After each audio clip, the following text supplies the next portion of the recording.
watch I ball, oh you lame. Look at my lane, he's switching lanes. Look at my nines, look at my blazers, look at my fours, caught with laser. What's up everybody, it's Sneakerhead M-Checks. Today I'm going to talk about how to prevent your sneakers from creasing in the toe box area. If you make a habit of these 3 simple things, it will definitely help you not crease your sneakers. So number 1, loosening the laces like I have here. When you walk, you bend your foot, which causes the shoe to crease.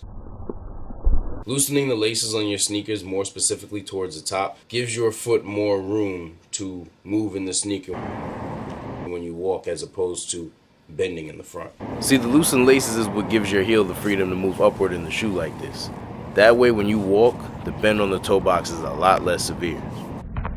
And in most cases, that little baby bend you see right there is not going to leave a permanent crease.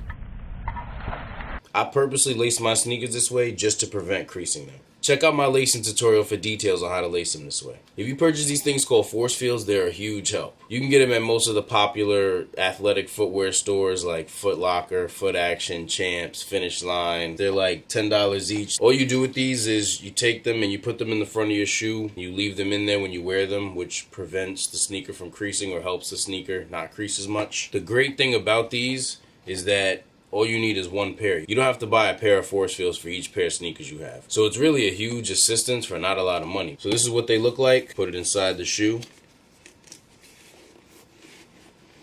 We're going to get it in there towards the front. They do have competitors with similar products, which I'm sure also work, but the only ones I have experience with the force field, so that's what I'm going to suggest you guys get. Sometimes you loosen the laces, cop the force fields and put them in, and you still got that little minor crease. Nothing crazy, it's just minor, but it's still there. So after I'm done wearing the sneakers, I'll take some paper and ball it up, or a bunch of plastic bags. You can even take a pair of socks or some sort of old clothing if you're desperate. Put them together.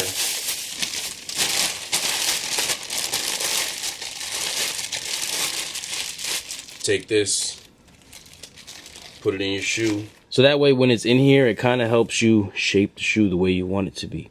The purpose of this stuffing method is to train the shoe to have this ideal shape where the toe box is not all bent up in that crease direction. See how right here it doesn't look as creased because the paper is in there holding it up? It's almost like practicing to look the way it should look. You can also use shoe trees, but depending on how bad the creasing is, the stuffing method is probably better. Shoe trees are more about reshaping the entire shoe, whereas we just want to focus on reshaping the toe box where the creasing is. So you can still use them, but it's not exactly what we're looking for. Thank you guys for watching. If you enjoy watching this video, please hit that subscribe button and hit the little bell thing next to it so you get notified when I drop new videos. I appreciate everybody who watches. I'll see you guys next time.